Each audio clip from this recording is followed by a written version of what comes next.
हर तरफ गूंजती चीखें, जमीन पर बिखरी लाशें और जान बचा लेने की आखिरी कोशिश। मेरा माँ खत्म हो गया। तो माँ को गोदी को उठाते हम सोचे हम भी मर जाएंगे। दहशत और मातम का ये मंजर प्रयागराज के महाकुंभ में मची भगदड़ के बाद का है। 28 जनवरी की देर रात करीब 1:30 बजे मौनी अमावस्या के अमृत स्नान से पहले संगम नोज इलाके में भगदड़ मच गई।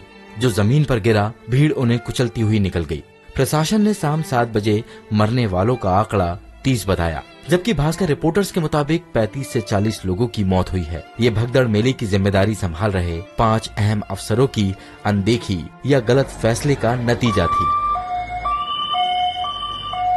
साल भर की तैयारी और 7,535 करोड़ खर्च करने के बाद भी महाकुंभ का इंतजाम सवालों के घेरे में है। भास्कर की छानबीन में सामने आया कि ये भगदड़ बीते 2 दिनों से हो रही गलतियों के सिलसिले का आखिरी छोर थी। लेकिन इन गलतियों का जिम्मेदार कौन है? मेला अधिकारी विजय किरण आनंद ने बढ़ती भीड़ देखकर मौनी अमावस्या के 2 दिन पहले यानी 27 जनवरी से पांटून पुल को बंद करने का आदेश दे दिया। ऐसे में जो लोग संगम की तरफ थे वो अखाड़ों की तरफ नहीं जा पाए और वो लोग संगम नोज पर ही रुक गए। घटना के वक्त जो लोग जमीन पर सोए हुए थे वो भगदड़ में कुचले गए। पांटून पुल बंद होने के पीछे वीआईपी मूवमेंट को बड़ी वजह बताया जा रहा है। आरोप लग रहे हैं कि प्रशासन नहीं चाहता था कि आम लोगों की भीड़ संगम पर इकट्ठा हो, इसलिए पुल बंद कर दिए गए। अगर सभी पांटून ब्रिज चल रहे होते तो भीड़ आसानी से मेले से बाहर चली जाती। संगम नोज पर भीड़ न बढ़ने देने की अहम जिम्मेदारी एसएसपी राजेश द्विवेदी की थी। इसके अलावा अखाड़ों के स्नान का इंतजाम भी उन्हीं के जिम्मे था। संगम नोज पर 2 दिन से लगातार भीड़ बढ़ रही थी। इसके बावजूद राजेश द्विवेदी ने 29 जनवरी के लिए भीड़ को मैनेज नहीं किया। सवाल है कि पुलिस ने भीड़ को संगम नोज पर ही क्यों रहने दिया।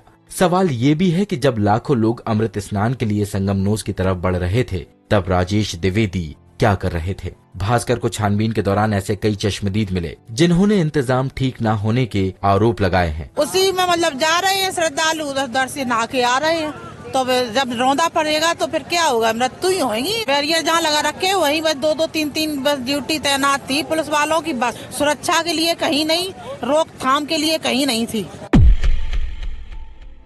ये अनाउंसमेंट सुनिए। सभी श्रद्धालु सुन लें, यहाँ लेटे रहने से कोई फायदा नहीं है। जो सोवत है सो खोवत है।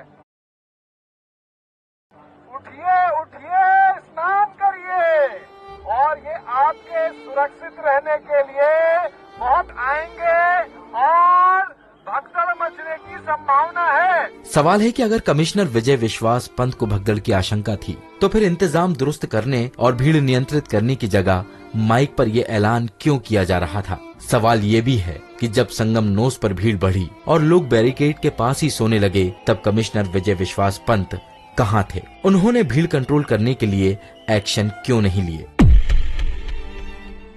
संगम नोज का इलाका महाकुंभ के सेक्टर 3 में आता है। मजिस्ट्रेट विनय कुमार मिश्रा की जिम्मेदारी थी कि वो इस इलाके में भीड़ के बढ़ने पर नजर रखें, उसका आकलन करें और अधिकारियों को जल्द से जल्द इन्फॉर्म करें। दैनिक भास्कर की छानबीन में सामने आया कि संगम नोज पर भीड़ बढ़ने की जानकारी विनय कुमार मिश्रा ने अधिकारियों से साझा ही नहीं की। अगर वक्त रहते इस पर ध्यान दिया जाता तो इंतजाम और बेहतर किए जा सकते थे। एक सवाल ये भी है कि जब भीड़ बढ़ी तब वो कहां थे? महाकुंभ के डीआईजी वैभव कृष्णा पर मेले के सभी इंतजाम की जिम्मेदारी है। 27 जनवरी को सीएम योगी आदित्यनाथ ने रिव्यू मीटिंग की जिसमें भीड़ को मैनेज करने पर ही ज्यादा चर्चा हुई।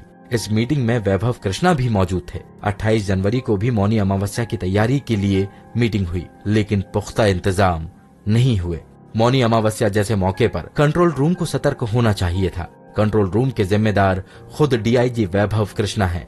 ऐसे में अब सवाल उठ रहा है कि उनकी नजर से संगम नोज पर बढ़ती भीड़ और जमीन पर सोते लोग कैसे छूट गए। महाकुंभ में ट्रैफिक प्लान बनाने और उसे लागू करने की जिम्मेदारी एडीजी मनु भास्कर पर है। 2 महीने में 80 मीटिंग करने के बावजूद एडीजी मनु भास्कर का बनाया ट्रैफिक प्लान फेल रहा। शहर में एंट्री, मेले में एंट्री, रास्तों का खुलना या बंद होना, गाड़ियों का आना और वीवीआईपी मूवमेंट, सभी व्यवस्थाएं ध्वस्त दिख रही हैं। हर रोज 8 से 10 घंटे का जाम लगता रहा। बॉर्डर पर 15 घंटे तक गाड़ियां फंसी रहीं। एम्बुलेंस के लिए भी डेडिकेटेड रास्ता नहीं बना, जिससे घायलों को लेने गई एम्बुलेंस भी भीड़ में फंस गई।